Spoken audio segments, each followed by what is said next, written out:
John Martinez sat in his living room on a quiet Sunday evening. The smell of coffee drifted through the air as he settled into his favorite armchair. His wife, Karen, had gone to visit her sister for the weekend, leaving John with the remote control all to himself.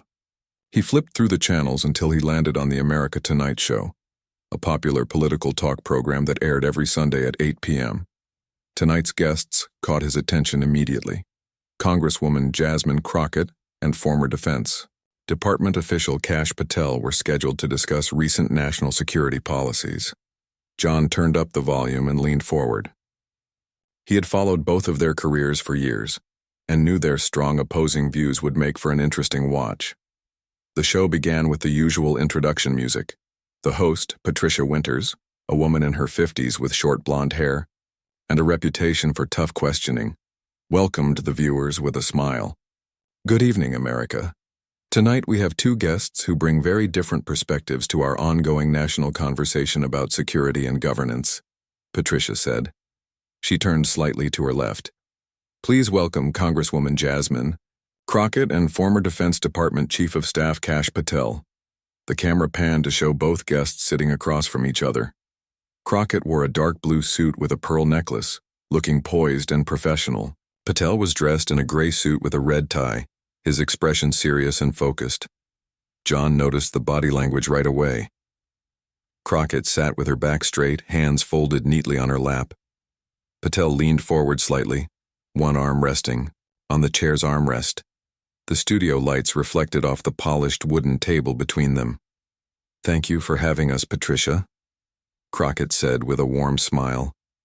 Always a pleasure to be on your show, Patel added with a nod. In his living room, John reached for his coffee mug. He had a feeling this would be more than just another political discussion. Something in the air felt different, charged with tension even before the real conversation began. Patricia started with what seemed like a simple question. Let's begin with the recent changes to our international security agreements. Congresswoman Crockett, what's your take on how these changes might affect everyday Americans? Crockett nodded and began to explain her position. The average American might not see the immediate impact, but these changes affect everything from trade to travel, safety. My concern is that we're moving away from proven strategies that have kept Americans safe for decades. John noticed how clearly she spoke, using simple words to explain complex ideas. It reminded him of why she had become popular with voters.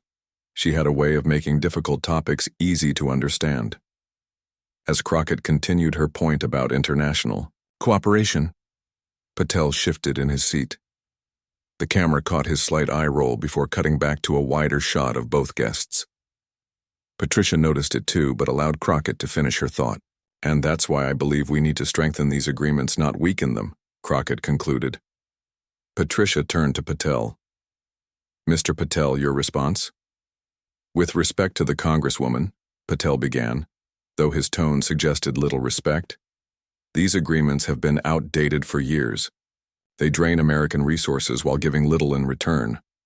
As he spoke, Patel used his hands to emphasize points, his voice growing louder. The changes we supported were long overdue.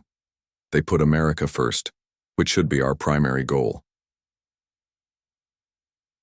The discussion continued for several minutes, with both guests presenting their views. The conversation remained civil, though John could feel the underlying tension building. In his living room, he found himself nodding at some points and shaking his head at others. This was exactly why he watched these shows, to hear both sides explain their views. About 15 minutes into the program, Patricia brought up a recent vote in Congress regarding border security funding. Congresswoman Crockett, you voted against the recent security funding bill. Can you explain why? Patricia asked.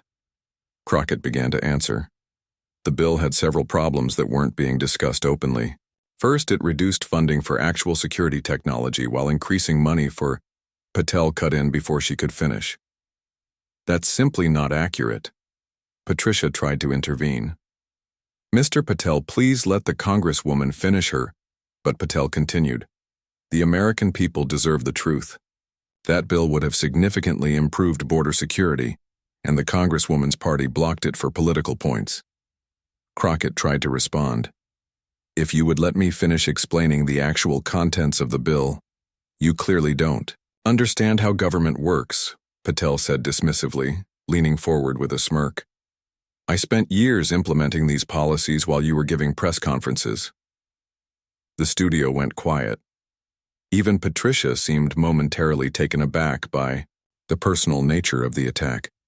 In his living room, John sat up straighter. Wow, he said to himself. He really just said that to her face. The camera zoomed in on Crockett's expression. Many politicians might have shown anger or responded with their own personal attack.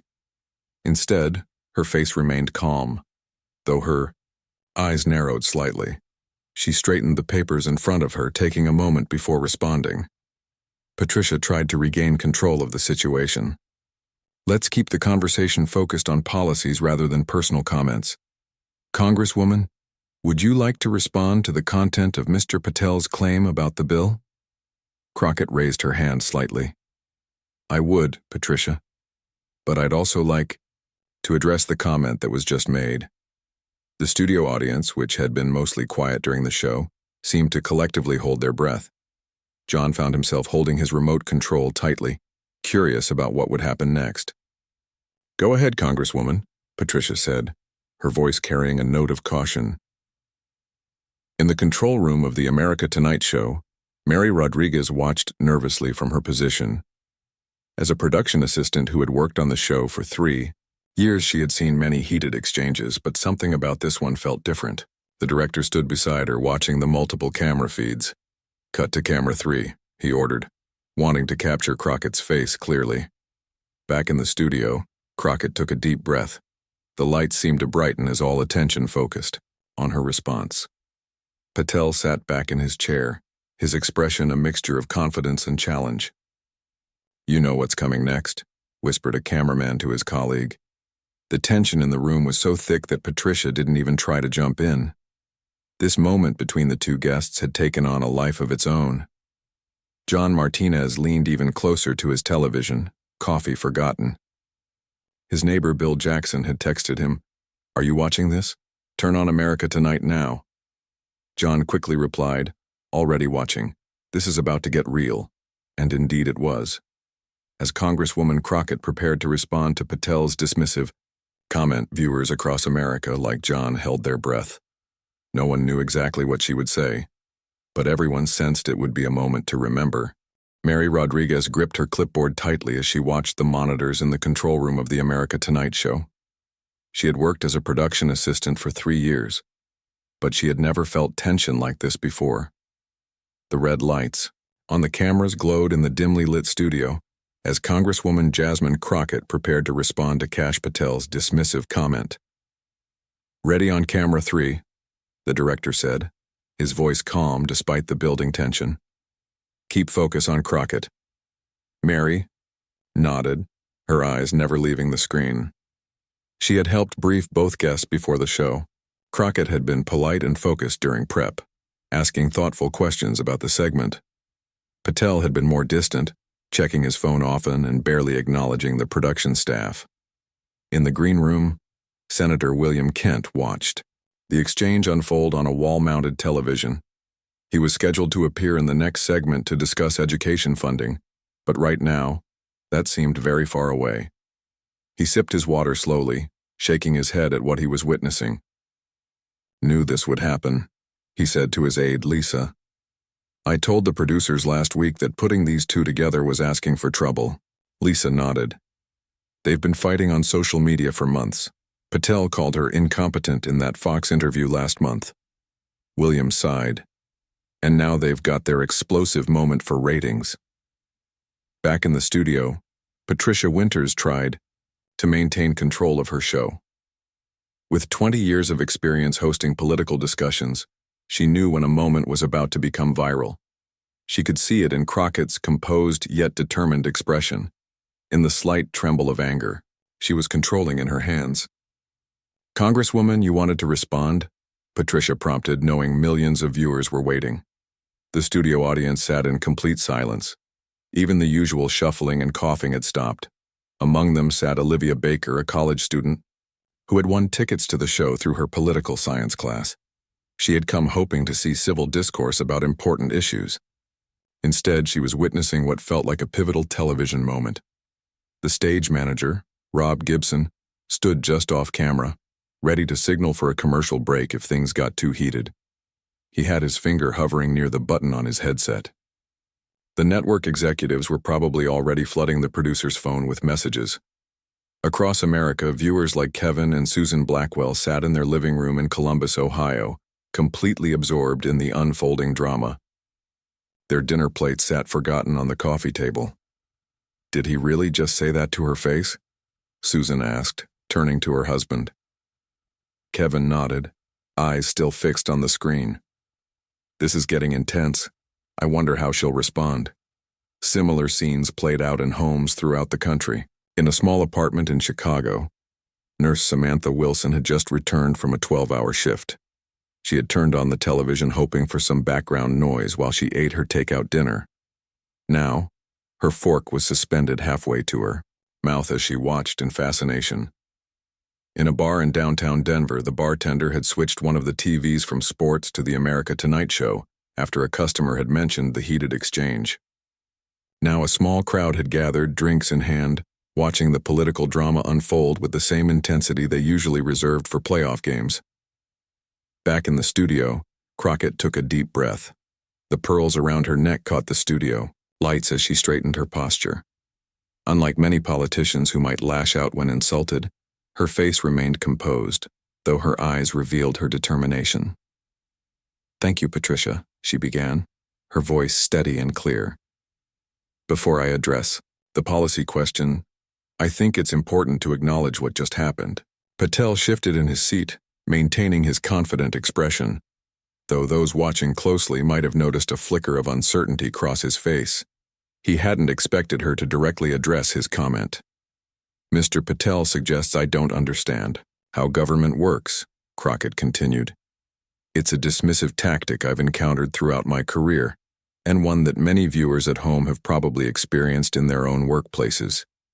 In the control room, the director pointed to a different camera. "Cut to Patel's reaction," he ordered. The monitor switched to show Patel's face, his jaw tightening slightly. Mary checked her phone and saw that social media was already exploding with comments. The show's hashtag was trending, with viewers taking sides before Crockett had even finished her response. In the green room, Senator Kent leaned forward. "Smart move," he muttered. "She's making it about more than just herself." Patricia Winters knew better than to interrupt. This was television gold, the kind of authentic moment that couldn't be scripted. She nodded slightly, encouraging Crockett to continue. "For the record," Crockett said, her gaze steady and direct. "Before joining Congress, I spent years as a practicing attorney. I've worked within our legal system, represented real people with real problems, and seen firsthand how government policies affect ordinary Americans." The camera caught Patel's slight eye roll, which only made Crockett's composed demeanor stand out more sharply by contrast. Daniel Lopez, the main cameraman who had been with the show for over a decade, later told colleagues he could feel his heart pounding as he maintained the shot on Crockett. Even after years of filming political arguments, something about this exchange felt different. It wasn't just another shouting match between politicians. It was a masterclass in responding to disrespect with dignity. "But rather than focus on credentials," Crockett continued, "let's focus on facts. The bill we're discussing allocated 60% of its funding to physical barriers that multiple security experts testified would be ineffective. It cut funding for advanced surveillance technology by 40% compared to last year's budget. And perhaps most importantly, it removed the accountability measures that ensure taxpayer money is being used effectively." She reached for a folder in front of her and pulled out a single sheet of paper. "I have the budget breakdown right here with the exact numbers. I'd be happy to go through it line by line." In that moment, viewers could see the contrast clearly. While Patel had relied on a personal attack, Crockett had come prepared with facts and figures. Patricia sensed an opportunity to steer the conversation back to policy. "Mr. Patel, would you like to respond to the Congresswoman's points about the budget allocation?" Patel cleared his throat, slightly thrown off by Crockett's composed response. He had expected anger, which would have been easier to dismiss. Instead, he found himself needing to address specific points she had raised. The focus on physical barriers is justified by the department's own research, he began, his voice lacking some of its earlier confidence. As the debate continued, the initial, personal attack had subtly shifted the dynamic between the two guests. Viewers noticed that Patel now seemed slightly defensive, while Crockett maintained her focus on policy details. In living rooms across America, people who had tuned in expecting the usual political bickering found themselves watching something different. They saw a woman refusing to be baited into unprofessional behavior, instead raising the level of discourse by responding with facts rather than matching insults. "That's how it's done," said Samantha in her Chicago apartment, nodding with approval as she finally took a bite of her now cold dinner. In the control room, Mary Rodriguez checked the viewing numbers on her tablet. They were climbing rapidly as word spread on social media about what was happening. The show's producer was already signaling that they should extend this segment, pushing the planned education funding discussion with Senator Kent to another night. The tension in the studio remained high, but it had transformed. What had begun as an ugly personal attack was evolving into something unexpected, a moment that would soon go viral not for its controversy, but for how Congresswoman Crockett had handled it. The debate between Congresswoman Jasmine Crockett and Kash Patel continued on the America Tonight show. The initial tension had transformed into something more complex. For the past 10 minutes, they had been discussing the details of the border security bill, with Crockett citing specific sections and Patel defending the overall approach. Patricia Winters, sensing the audience's growing interest, decided to shift the conversation to another controversial topic. "Let's move on to discuss the recent intelligence funding package," Patricia said, glancing down at her notes. "Mr. Patel, given your background in the Defense Department, what's your assessment of the current administration's approach?" Patel straightened his red tie and leaned forward. "The current administration has weakened our intelligence capabilities. They've cut funding for key programs while wasting money on bureaucratic positions that do nothing to keep Americans safe." He spoke with the confidence of someone who believed his experience gave his words special weight. His voice grew louder as he continued, gesturing with his hands to emphasize key points. "When I worked at the Defense Department, we streamlined operations. We cut the fat and focused on results. What we're seeing now is a return to bloated budgets with little oversight." Patricia nodded and turned to Crockett. "Congresswoman, your response?" "I appreciate Mr. Patel's perspective," Crockett began, "but I think we need to look at the actual numbers. The intelligence budget has increased by 3.2%, with special focus on cybersecurity and emerging threats. The programs Mr. Patel refers to weren't cut. They were restructured to improve efficiency." Patel shook his head, clearly frustrated. "With respect, Congresswoman, you're not reading the full budget. The line items show—" "I have the full budget right here," Crockett interrupted, tapping a thick folder in front of her. "Page 42 shows the complete breakdown of intelligence spending. I'd be happy to go through it together." In the control room, Mary Rodriguez noticed how the camera caught Patel's brief look of surprise. He hadn't expected Crockett to be so thoroughly prepared. Mary glanced at the director, who nodded with approval at the compelling television unfolding before them. "Keep the split screen," the director ordered. "I want viewers to see both reactions." The tension between the guests was building again. What had started as a policy discussion was becoming increasingly personal. Those watching could sense that something was about to happen. Patricia tried to maintain control.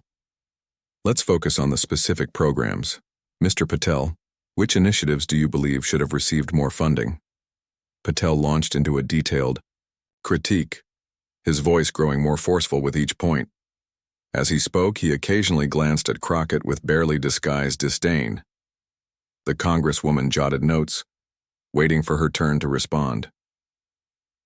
When Patel finished, Patricia turned to Crockett. "Congresswoman, your thoughts?" Before Crockett could answer, Patel added, "And please, let's stick to facts rather than partisan talking points." Something in his tone, the dismissive way he spoke as if addressing a junior colleague rather than a fellow guest, caught everyone's attention. The studio audience shifted uncomfortably in their seats. Crockett took a deep breath and began to respond, but Patel cut her off again. The American people deserve honest answers about national security, not political spin. Patricia tried to intervene. Mr. Patel, please allow the Congresswoman to respond. I've sat in the rooms where these decisions are made, Patel continued, ignoring Patricia. I've seen the intelligence reports. With all due respect, Congresswoman Crockett is speaking from a position of limited experience and understanding. The studio fell completely silent. Even Patricia Winters, a veteran host known for handling tense moments, appeared momentarily stunned by the personal nature of the attack. In homes across America, viewers leaned closer to their screens. In a small apartment in Atlanta, Georgia, Eric Johnson paused his dinner preparations to watch more closely. In Portland, Oregon, retired teacher Linda Martinez called out to her husband to come see what was happening. But it was what Patel said next that truly shocked everyone. Let's be honest about why you're really on this committee, Patel said, his voice dripping with condescension. We all know it wasn't based on merit or expertise. It's the same reason you're sitting across from me on this show tonight. The implication was clear. He was suggesting Crockett had achieved her position through tokenism rather than through her qualifications or abilities. Gasps could be heard from the studio audience. Patricia's eyes widened as she realized the line that had just been crossed. Mr. Patel, Patricia began firmly. That comment is, but Crockett raised her hand slightly, stopping Patricia mid-sentence. The Congresswoman's expression remained remarkably composed, though those watching closely could see a flash of something powerful in her eyes. The cameraman, Daniel Lopez, later told colleagues he could feel his heart pounding as he maintained the shot. In his 15 years of filming political discussions, he had never witnessed such a blatant personal attack on live television. I need to adjust the sound levels, whispered the audio technician to his assistant. Everyone's so quiet you can hear the air conditioning. In the green room, Senator William Kent stood up, unable to remain seated. Did he really just say that? He asked his aide, who looked equally shocked. Across the country, social media platforms exploded with reactions. Hashtags about the show began trending immediately, with viewers expressing outrage at Patel's comment. The producer's voice came through to Patricia's earpiece. Let her respond. Don't cut to commercial. Patricia nodded almost imperceptibly and turned to Crockett. Congresswoman, would you like to respond to Mr. Patel's comment? All eyes were on Jasmine Crockett. The moment seemed suspended in time, a public figure faced with a deeply personal attack on her qualifications and legitimacy, live on national television. In living rooms across America, people held their breath. Some expected her to respond, with justified anger. Others worried she might walk off the set. No one would have blamed her for either reaction. Crockett took a slow, deliberate breath. She straightened the papers in front of her and looked directly at Patel. When she finally spoke, her voice was steady and clear. Mr. Patel, she began, I want to thank you. The unexpected response caused Patel to blink in confusion. Thank me? He repeated, clearly thrown off balance. Yes, Crockett continued. Because you've just given millions of Americans a perfect example of what women, especially women of color, face every day in professional settings. The camera caught Patel's expression changing as he realized his mistake. What he had intended as a dismissive comment was now being turned into a teaching moment, and he was cast as the example of what not to do. When we come prepared with facts, figures, and expertise, too often we're met not with counter-arguments but with attempts to undermine our very presence at the table. In the control room, Mary noticed the social media numbers exploding on her monitor. The show was now the top trending topic nationwide. The producer was signaling frantically to extend the segment. For the record, Crockett continued, her voice gaining strength but never losing its composure. Before I was elected to Congress, I was a practicing attorney who defended the Constitution you claim to uphold. I graduated at the top of my class and worked cases that actually protected American citizens' rights. The studio audience, which had been holding its collective breath, now began to murmur with approval. Patricia made no attempt to quiet them. This was a moment that needed to unfold naturally. "Now I could sit here and question your qualifications or motives," Crockett said, looking directly at Patel. "But instead, I'll simply present my record and let the American people decide who's speaking from knowledge and who's speaking from prejudice." The camera caught Patel shifting uncomfortably in his seat. What had begun as his attempt to dismiss a political opponent had transformed into something entirely different, a moment that would soon be discussed in workplaces, classrooms, and dinner tables across the country. And Congresswoman Jasmine Crockett was just getting started. The studio of America Tonight was completely silent as Congresswoman Jasmine Crockett continued her response to Kash Patel's insulting comment. Every camera was focused on her composed face, capturing what was quickly becoming a defining television moment. "Let me be clear about something," Crockett said, her voice steady and strong. "This conversation isn't just about me and Mr. Patel. It's about how we discuss important issues in our country." She paused briefly, making eye contact with Patricia Winters before turning back to Patel.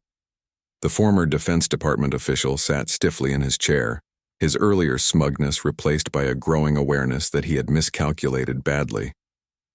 "When I speak about border security or intelligence funding, I'm not sharing personal opinions. I'm sharing the findings of experts who have spent decades studying these issues. I'm sharing the concerns of my constituents who sent me to Washington to represent them." In the control room, Mary Rodriguez watched as the social media numbers continued to climb.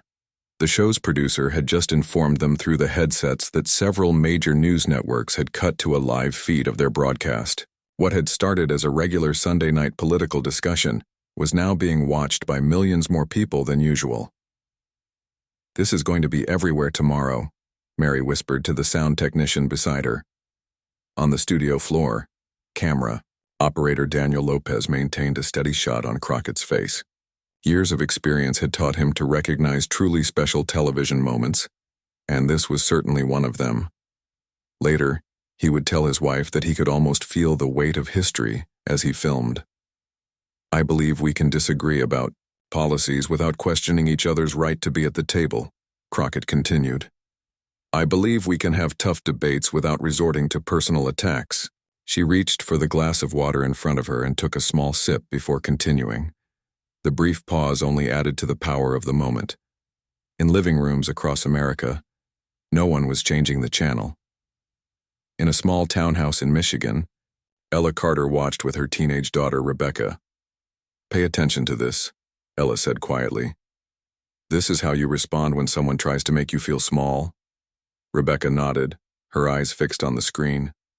She had been taking notes for a school project on political communication, but now she was simply absorbed in what was unfolding. Back in the studio, Crockett opened the thick folder in front of her. "Now, since Mr. Patel questioned my qualifications, let me address the specific points he raised about intelligence funding." What happened next would be replayed on news channels and social media for weeks to come. Instead of responding with anger or matching Patel's tone, Congresswoman Crockett proceeded to cite specific policies, complete with statistical data and legal precedents that directly contradicted Patel's earlier claims. "On page 37 of the Intelligence Funding Bill," she began, "Section 12B clearly allocates an additional $4.2 billion for cybersecurity measures, a 23% increase from last year. This directly contradicts Mr. Patel's claim of reduced funding." She flipped to another page. "Furthermore, the restructuring of the intelligence divisions that Mr. Patel criticized was actually recommended by a bipartisan committee that included 3 former Defense Department officials who served in the same administration as Mr. Patel." Patricia Winters watched with professional admiration as Crockett methodically addressed each claim Patel had made, point by point, without raising her voice or showing any sign of the anger she surely felt. In the green room, Senator William Kent had postponed his phone calls to watch the exchange. "That's a masterclass in grace under pressure," he commented to his aide. Patel shifted uncomfortably in his seat. His earlier confidence had evaporated as Crockett continued to counter his arguments with precise information. He glanced at Patricia, perhaps hoping the host would intervene or change the subject, but Patricia allowed Crockett to continue. "And regarding the border security bill, Crockett said, turning to yet another tabbed section in her folder. I'd like to quote directly from the Congressional Budget Office analysis, which states that the approach Mr. Patel supports would cost taxpayers an additional $13.6 billion over 10 years, while reducing actual security effectiveness by measurable standards. She looked directly at Patel. I didn't vote against the bill because of politics. I voted against it because the data showed it would waste money while making Americans less safe. The studio audience, which had remained silent during her response, now broke into spontaneous applause. Patricia made a small gesture to quiet them, but the moment of public approval had been captured on camera. In a retirement community in Arizona, George Wilson, a retired military officer who typically disagreed with Crockett's politics, found himself nodding in approval. She came prepared, he said to his wife. You have to respect that, regardless of whether you agree with her. His wife Helen nodded. She didn't take the bait. That's rare these days. As Crockett concluded her point-by-point response, she closed her folder and looked directly at Patel again. Her next words were delivered with the same composure she had maintained throughout, but they carried unmistakable strength. Mr. Patel, you suggested that I'm only in my position because of tokenism rather than merit. I won't pretend that comment didn't reveal a troubling assumption on your part. The camera caught Patel's slight flinch at having his implication stated so directly. But rather than focus on what that says about you, Crockett continued, I'd like to focus on what my presence in Congress means for the millions of Americans who have historically been excluded from the rooms where decisions are made. She leaned forward slightly. When young girls, especially young black girls, see me questioning cabinet secretaries, drafting legislation, or debating on this show, they see that they belong in these spaces too. They see that their voices matter in our democracy. In a classroom at Howard University, Professor Diane Morris had kept her evening government policy class late to watch the exchange. The room was completely silent as Crockett spoke, many students recording the moment on their phones. Every American deserves representatives who come prepared, who focus on facts, and who treat this job with the seriousness it deserves, Crockett said. That's what I strive to do every day, regardless of those who might question my right to be there. She paused, then delivered her final point. And Mr. Patel, the next time you want to suggest someone doesn't belong at the table, I hope you'll consider bringing stronger arguments and fewer assumptions. The studio fell silent again. Even Patricia seemed momentarily at a loss for words. Crockett's response had been not only factually precise, but delivered with such eloquence that even those who disagreed with her politics later admitted to being impressed. The camera panned to Patel, who appeared stunned. What he had intended, as a dismissive comment, had instead provided Crockett with the opportunity to demonstrate exactly why she belonged in her position. He cleared his throat, clearly trying to formulate a response that wouldn't dig his hole deeper. Patricia finally broke the silence. Mr. Patel, would you like to respond to the Congresswoman's points? All eyes turned to Kash Patel. The man who had entered the studio with such confidence now found himself in a position few political figures ever experience, completely outmatched on national television, with millions watching. What he said next would determine whether this moment would be remembered as merely a viral political exchange or something more significant, a turning point in how public discourse was conducted in America. The silence in the America Tonight studio stretched for what felt like an eternity, as all eyes turned to Kash Patel. The former Defense Department official adjusted his tie and cleared his throat. The confident demeanor he had displayed earlier in the program had visibly diminished. Millions of viewers waited for his response to Congresswoman Jasmine Crockett's powerful rebuttal. I think, Patel began, his voice slightly less steady than before, we can agree that national security should be a bipartisan priority. My concern has always been the effectiveness of our policies, not the individuals implementing them. It was a weak pivot, and everyone watching knew it. He had chosen not to address Crockett's specific points or acknowledge his earlier dismissive comments. Patricia Winters, sensing the need to wrap up the segment, nodded. We're almost out of time. Congresswoman Crockett, any final thoughts before we go to break? Crockett smiled slightly. Just that I look forward to continuing these important policy discussions with facts and mutual respect. The American people deserve nothing less. The camera held on her composed expression as Patricia turned to face the main camera. We'll be right back after these messages. As soon as the on-air light went off, the studio erupted in activity. Makeup artists rushed to touch up both guests before the next segment. Patricia leaned over to speak quietly with Crockett while Patel immediately checked his phone, his expression grim as he scrolled through what were likely reactions to the exchange. In the control room, Mary Rodriguez watched as the producer ended a call with network executives. They want us to extend their segment for another 10 minutes after the break, he announced to the team. This is gold. Outside the studio, the clip was already spreading across social media at remarkable speed. Within 30 minutes of the exchange, it had been viewed over 2 million times. News websites were posting articles with headlines like, Crockett responds to on-air insult with class and facts, and How to Handle Workplace Disrespect, a masterclass by Congresswoman Crockett. The America Tonight social media team was working overtime, posting clips and responding to the avalanche of comments. Their most shared post was a 20-second clip of Crockett saying, "The next time you want to suggest someone doesn't belong at the table, I hope you'll consider bringing stronger arguments and fewer assumptions." By the following morning, the full segment had been viewed over 20 million times. Major news programs played portions of the exchange, with commentators analyzing both the political content and the broader implications of the interaction. Nancy Howard, a college professor in California, arrived early to her political science class to prepare.